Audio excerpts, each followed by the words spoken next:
तुम्हारा कर्म युद्ध अब आरंभ होने जा रहा है मित्र।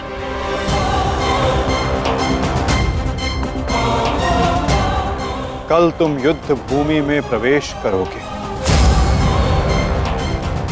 परंतु आज भी कोई कुरुक्षेत्र की युद्ध भूमि में है जो तुम्हारी प्रतीक्षा कर रहा है मित्र।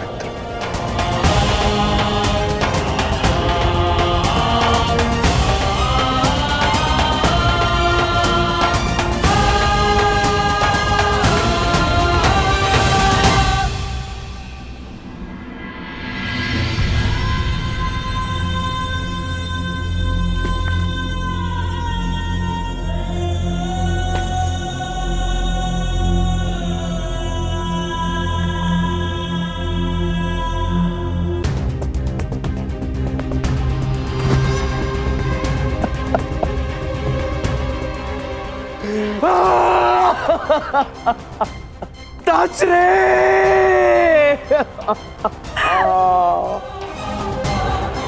ये भयंकर है संजय, ये महाविनाश का प्रारंभ है संजय। वो वट वृक्ष गिर गया संजय, जिसकी छाया में हस्तिनापुर और मेरे पुत्र सुरक्षित थे। अब कौन करेगा कुरुवंश की रक्षा? कौन करेगा मेरे पुत्रों की रक्षा?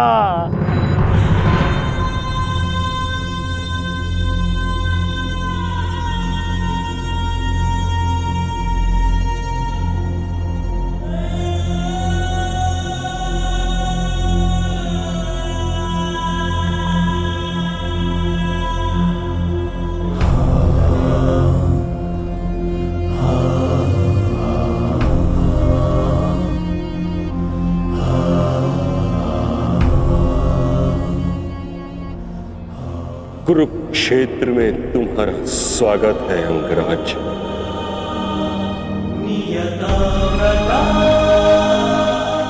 आप जानते थे कि मैं माता कुंती का ज्येष्ठ पुत्र हूँ। पितामह, यदि आप जानते थे फिर आपने मुझसे ये बात क्यों छिपाई? क्यों मुझे रणभूमि में नहीं आने दिया? मैं कुंती के ज्येष्ठ पुत्र को अपने ही अनुजों से लड़ते नहीं देख सकता था। मुझे क्षमा कर देना पुत्र। मैंने तुम्हें सदैव दुख के अतिरिक्त कुछ नहीं दिया। ये तुम्हारा युद्ध नहीं, क्योंकि मेरी भांति ना तो तुम वचन से बंधे हो, न ही राज्य से। तुम तो सदा परिवर्तन के लिए लड़े हो कर्ण। जन्म पर कर्म की श्रेष्ठता सिद्ध करने के लिए सदैव संघर्ष किया है तुम, परंतु ये भी सत्य है कि तुम जन्म से क्षत्रिय हो। सूत्र क्षत्रिय का सबसे बड़ा धर्म युद्ध नहीं, धर्म की सुरक्षा होता।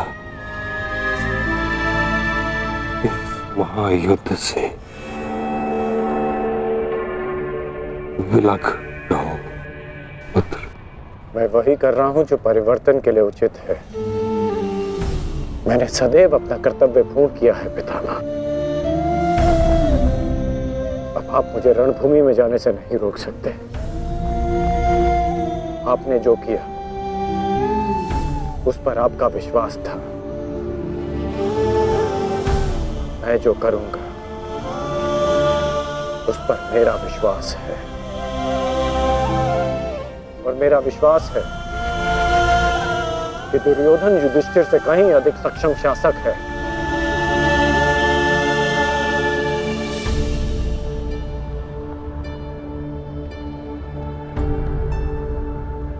निसंदेह तुम एक महान क्षत्रिय भी हो और योद्धा भी। युद्ध और संघर्ष तुम्हारे रक्त में है। ये देह छोड़ते समय एक बात का खेद रहेगा मुझे कि यदि मैं तुम्हारे बारे में पहले जान जाता तो हस्तिनापुर के सिंहासन पर तुम विराजमान होते पुत्र। तुम्हारे ध्वज तले मैं गर्व से युद्ध करता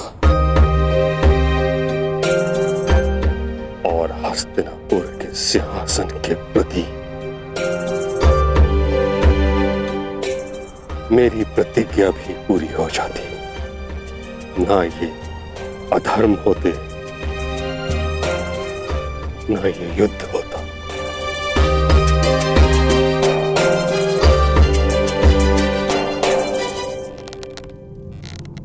तुम्हारे पुत्र हस्तिनापुर की रक्षा बनेंगे, यही इनका कर्तव्य है और यही नियति। मेरे पुत्रों का कोई अनर्थ नहीं हो सकता। यदि कोई अनर्थ का बाण उनकी ओर आएगा तो उसे सर्वप्रथम भीष्म की ढाल का सामना करना होगा। मुझे मुक्ति दो पुत्रों।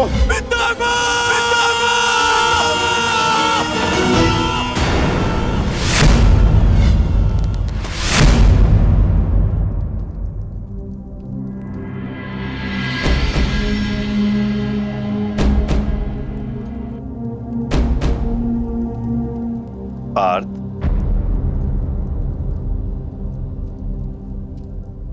इस गांडीव ने तुम्हें क्या क्षति पहुंचाई है जो तुम अपना क्षोभ इस पर उतार रहे हो?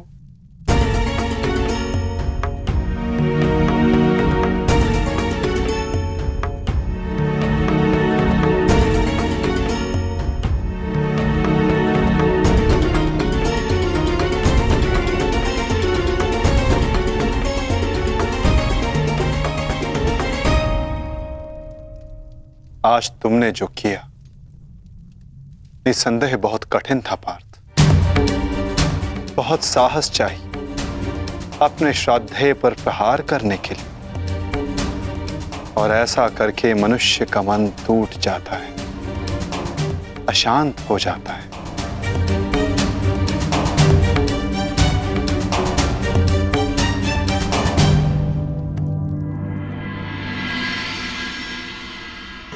परंतु धर्म स्थापना के लिए, पाप के अंत के लिए ऐसा करना अनिवार्य था धनंजय। परंतु पार्थ, अब समय अशांत रहने का नहीं। अपने मन, अपनी शक्तियों को, अपने कौशल को एकाग्र करके केंद्रित करने का है पार्थ। तुम्हारे समक्ष अब तक वास्तविक चुनौती नहीं आई थी, परंतु अब वास्तविक चुनौती का आरंभ हुआ है पार्थ। अब तक युद्ध भूमि में जो तुम्हारे समक्ष थे वो केवल तुम्हारे प्रहारों को रोक रहे थे, परंतु अब कल जो युद्ध भूमि में तुम्हारे समक्ष होगा वो अपने सबसे घातक प्रहार तुम पर करेगा पार्थ।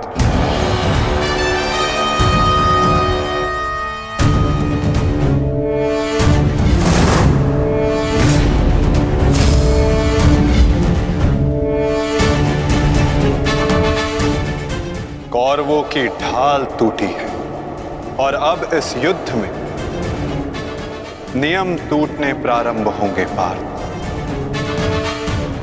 स्वयं को संभालो पार्थ और युद्ध के लिए सज्ज रहो, क्योंकि कल से प्रारंभ होगा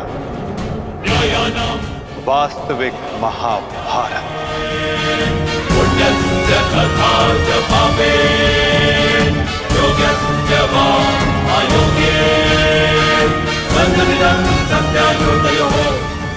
मैं युद्ध के लिए सज्ज हूं माता। यदि तुम युद्ध के लिए सज्ज हो तो कल से यह रणभूमि तुम्हारे सामर्थ्य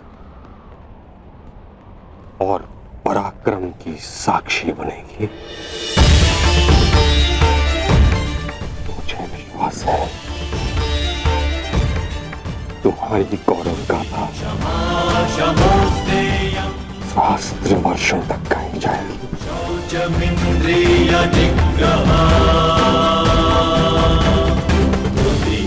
मैं आशा करूंगा कि इस युद्ध के पश्चात मैं गौरवशाली योद्धा कर्ण से भेंट कर सकूं।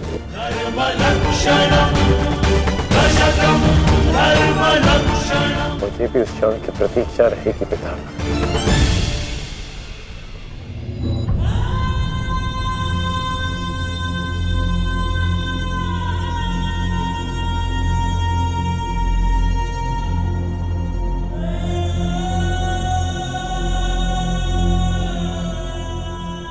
नियति का लिखा मैं नहीं बदल पाया कुंती। वर्षों जिस द्वंद्व को मैं और तुम रोकते रहे, कल से वो प्रारंभ होगा। कल तुम्हारे दोनों पुत्र रणभूमि में एक दूसरे के विपक्ष में खड़े होंगे, एक दूसरे के रक्त के प्यासे।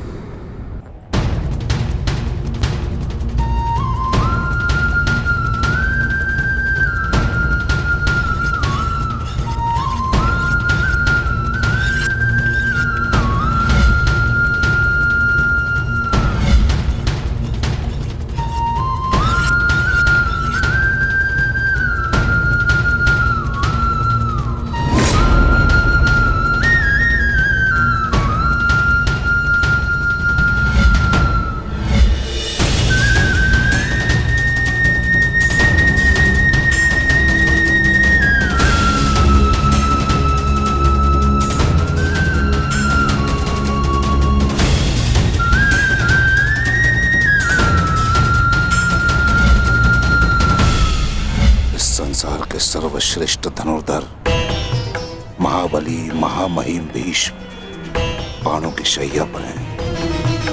महाविनाश प्रारंभ हो चुका है और इस महायुद्ध में कोई भी जीवित नहीं बचेगा, ना कोई पिता और ना ही पुत्र।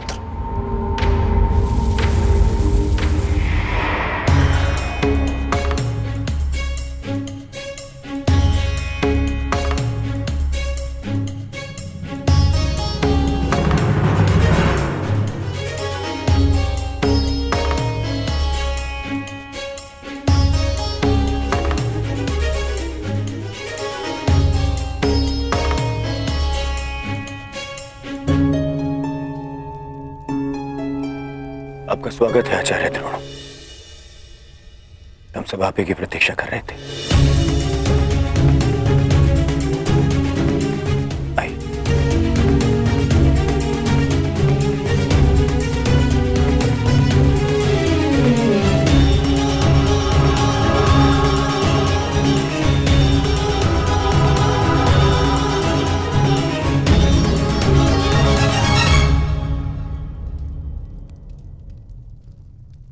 मेरी मंत्रणा स्मरण है न मेरे होने वाले सम्राट?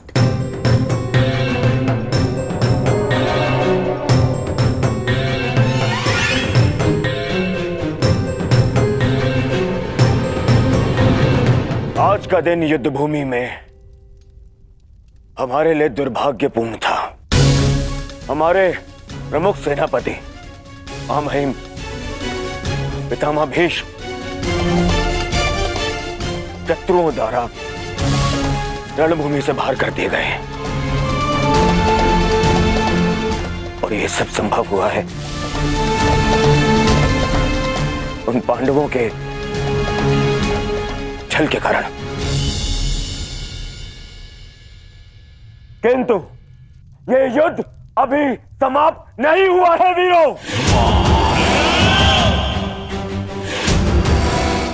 यह युद्ध तब तक शेष है जब तक हमारी अंतिम सांसें शेष है। और मैं दुर्योधन ये वचन लेता हूं कि मैं इस छल का प्रतिशोध लूंगा, अवश्य लूंगा।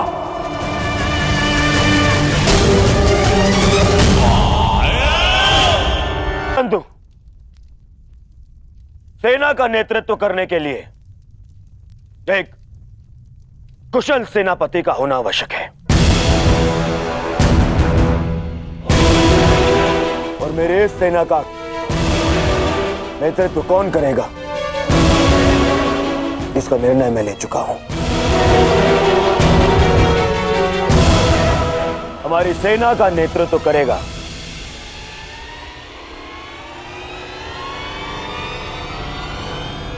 मेरा मित्र अंगराज कर्ण।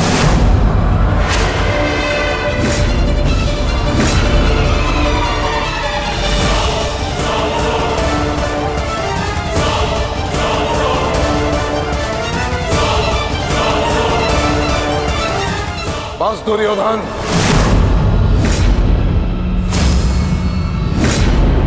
यह मेरा अपमान है और यह मत भूलो कि मैं तुम्हारा गुरुदेव हूं। और मैं अपने इस अपमान को कदापि सहन नहीं करूंगा। मराठा है।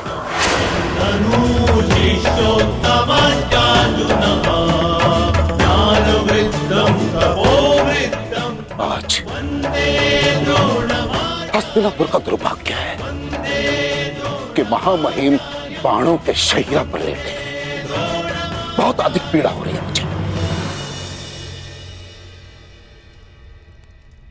मुझे हस्तिनापुर लाया गया महामहिम द्वारा और किसी का द्वारा नहीं।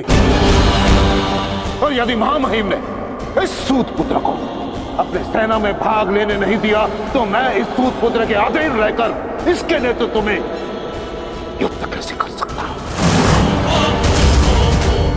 इसी कारण मैंने निर्णय लिया है कि मैं और अश्वत्थामा आज अभी और इसी क्षण से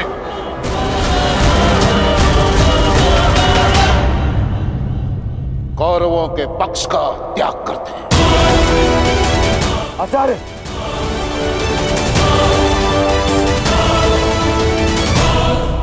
क्षमा करें पिताश्री, किंतु कर्ण के अधीन रहकर मुझे युद्ध लड़ना है या नहीं, यह निर्णय आपका नहीं, मेरा।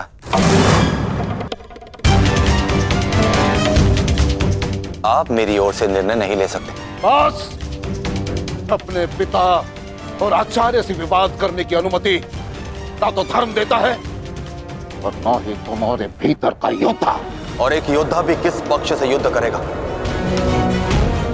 इसका निर्णय ना तो उसके आचार्य लेंगे और ना ही उसके पिताश्री।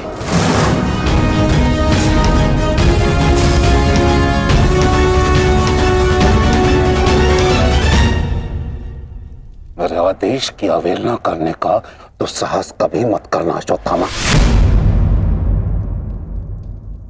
निर्णय ले लिया है मैंने कि आज अभी और इस क्षण से हम कौरवों के पक्ष का त्याग कर रहे हैं।